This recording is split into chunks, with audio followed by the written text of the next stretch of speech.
Give a man a Rolex and you'll feed him for a day. Teach a man how to make a Rolex and you'll kill all the Rolex businesses in his neighborhood. Can you wrap your head around Kaboozi on African proverbs? Today, I'm going to give you tips on how you can become very wise like a professor, even if you are a UPE product who can't even count up to 10. So, just chillax and try to memorize all these proverbs, because when people hear you, they will think that you are wiser than Mr. Hair. If you think I'm just a small girl who can teach you anything, try spending a day with a mosquito. You see, that thing is very tiny, but it can teach you a lot about life. For example, did you know that it is not advisable to make love without a mosquito net? I know you thought I was going to say condom, but go without a mosquito net. Yeah. That mosquito will disturb your darling. And by the morning, they'll want a divorce straight away. Now, a wise man builds a house on a hill and not in a swamp. Likewise, a wise film producer will shoot their film at Dilstories Film Studio. Why? Because they can set up any set that you want, whether it's a hospital, a hotel, a restaurant, a home, a bar, a courtroom, jail cell, anything. And they do it at very affordable rates. And if you have a podcast or a documentary that you want to shoot, just click on the link in the description and they'll have you sorted. Now, let me start with a proverb that we've all heard of. Only a mother knows who the father of her child is. How do you apply this in real life? You see, you cannot say that about your friend's mother unless you want a serious beating. But let's just assume that your friend was very not intelligent in class, and he was always number last. But now, at UNEB, his score was 3 A's. What does that mean? Do you see where this is going? It's about cheating. Now, let me share a proverb that you've probably never heard of. Only a man knows the exact number of children that he has.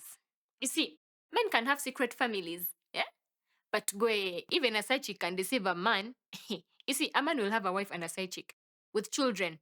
Kumbe, some of those children are not his, but for him, he believes that they're his.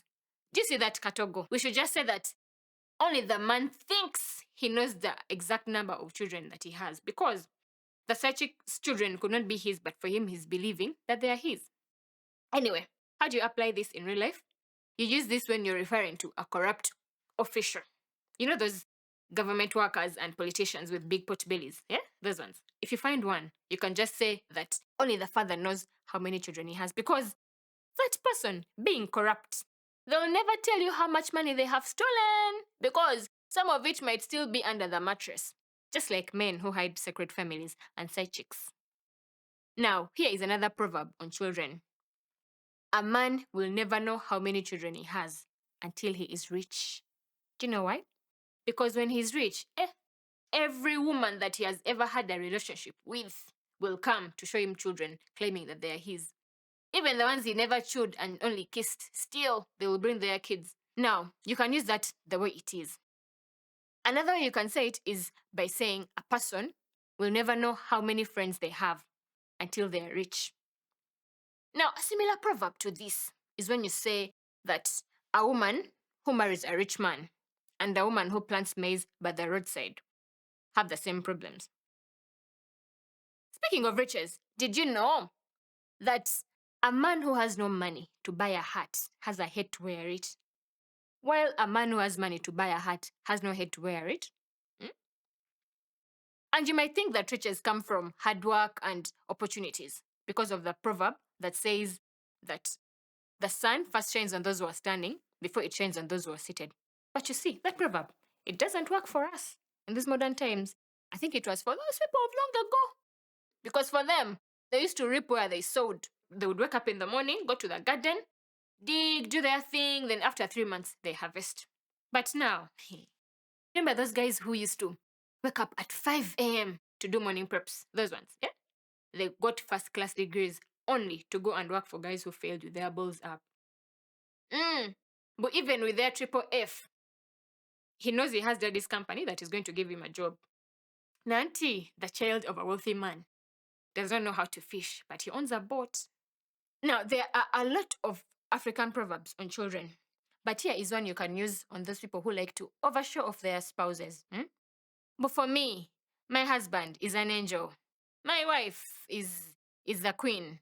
My boyfriend is a celebrity. Nyo, nyo, nyo, nyo, nyo, nyo, nyo, nyo, nyo. When you meet such a person, just tell them that the child who doesn't visit other people's homes will always assume that the mother is the best cook. Now, I'm not saying that you people go and cheat, but how will you know that your husband is the best you've ever tasted if you don't test other men? And you'll be there praising your husband or your lover until they dump you. Now, when you find a person they've dumped and they're there crying, their heart's shattered, just tell them, shit is not a thorn. But once you step on it, you limp. Do you see your friends who are in their lovey-dovey phase and they're floating around their perfect relationship like they're the first people that have dated? When you find such a couple, tell them, love is a temporal insanity, only cured by marriage. You see, when you've just met someone, everything is perfect. But soon, you'll go from giggling over their farts to making statements like, I'm not washing your boxers with poop stains. When you've just fallen in love, you won't stop texting each other. But when you're married, you'd rather talk to your landlord than talk to your sweetheart. Now, when you find such a couple, just tell them, shit is not a thorn, but once you step on it, you limp. And the way love is blind, you be there swooning. Kumbe the person you're in love with is a womanizer, or a drunkard, or she's a glutton who will eat a whole chicken by herself without even giving you the bones. And people will advise you to leave them, but for you will insist, but they'll change. When he marries, he will settle down. When she gets children and is a mother, she will learn how to share. But she won't eat the whole chicken alone, including the bones, and only leaving the soup. Now, if you find such a person, just tell them, no matter how long a log stays in water, it can never turn into a crocodile. And by the way, with our upcoming elections in Uganda, that is the perfect proverb. You see, very many people want to tie on politics because they have money or they're a celebrity, so they think that they can lead us. Now, let me speak in proverbs before a drone comes for me. Sometime back, there were talks that Mufasa was ready to step into the big man's shoes and become the Lion King. But because he has been swimming in things since he was a child, he thinks he can become the president. Just tell those pretenders that no matter how long a log stays in water, it can never turn into a crocodile. Now, talk of politics. These guys love tear gas. But soon, they will know that a man learns that violence is not always the answer when a mosquito lands on his balls. Now, I didn't want to use all these big words, but you see, our ancestors, they used a lot of dirty words in their proverbs. But you see, they're reusable for our current state of politics. I think these guys were prophets of that time. Because, you see, right now, in our current Uganda, if you wear yellow, you are favored. If you wear blue or red, they will take you to a safe house in a drone, and then they will torture you. So, when you see such, please remember that a child can play with the mother's breasts, but not with the father's testicles. But some of these politicians are like hyenas. You see, our judges used to say, a hyena that laughs in crisis has found someone to blame. Opposition leaders will make so much noise with you, but when it's time to eat, they will disappear into their big mansions and sip on their champagne, while you're left here wondering where the revolution went to. Now, when you meet such a politician, tell them, the higher a monkey climbs, the more it exposes its butthole.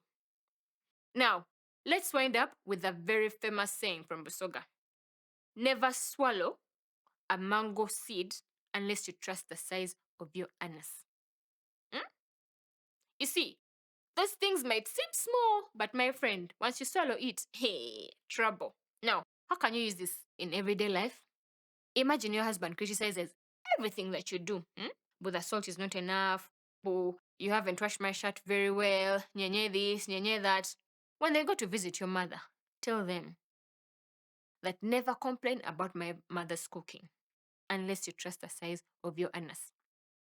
Can you wrap your head around this, Kaboozi? Please share, like, comment, subscribe, and join us next week for more juicy and spicy Kaboozi. Until then, please remember, life is too short. So keep learning and laughing. And do not forget to avoid shit.